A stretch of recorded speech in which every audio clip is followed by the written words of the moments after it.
Once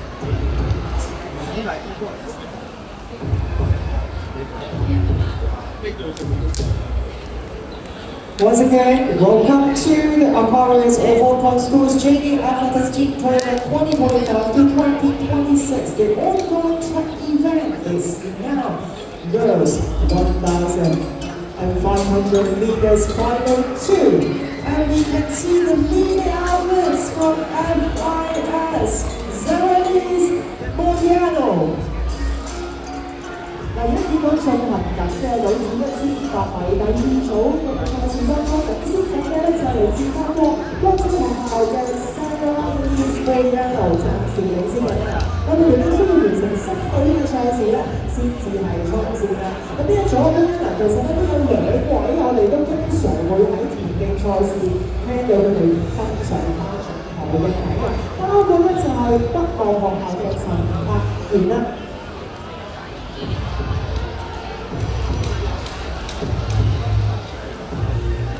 嗱，如果大家見到咧，Kitty 咧亦都係一啲學界賽場嘅上台上客啦。咁咧其實佢最初都係游水，跟住轉為跑步啊。咁啊去到跑嘅時候咧，越嚟越中意跑步呢個項目。與其中嘅人跑得快，佢更加渴望谷隊嘅跑得開心啊。所以咧，呢場跑呢一場自我修煉當中咧，都揾到自己嘅節奏。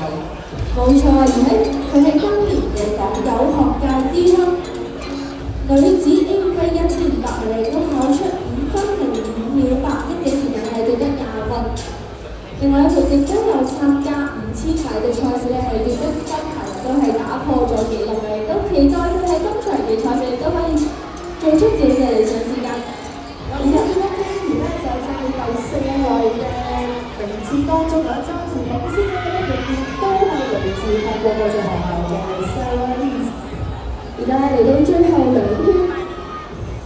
嗱，除咗 Kitty 之外咧，值得留意嘅咧就係天恩中學嘅姚希啊，其實咧佢啱啱咧亦都係佢自己本身係一個3鐵嘅運動員啦。下個禮拜佢哋都會喺中華咧就會代表香港參戰一個嘅3鐵嘅青年亞洲錦標賽。亦都呢個比賽咧對呢個嚟講係相當之重要，因為咧係究竟可唔可以去到青奧嘅水平咧，就要睇埋下個禮拜嘅賽事啦。咁所以咧，而家你講翻賽事當中領先緊嘅咧，見到係頭3位都係身穿藍色背心嘅運動員啦。嗱，見到剛才領先緊嘅 Sarah 咧，暫時第2位置嚟到咧，去到剩翻2個呢啲嘅就其實都仲有機會咧，個名次上係會有變動喎。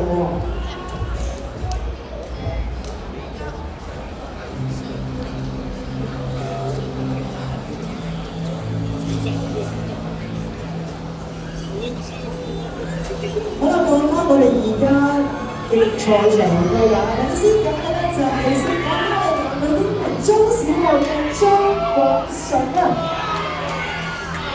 咁上期話咧就係頭先我講到嘅就係嘅 Sarah 啦，而至於第3個咧就係葉德嘅葉希啊。冇錯，喺度鐘聲響起，咁代表比賽進入最後1圈。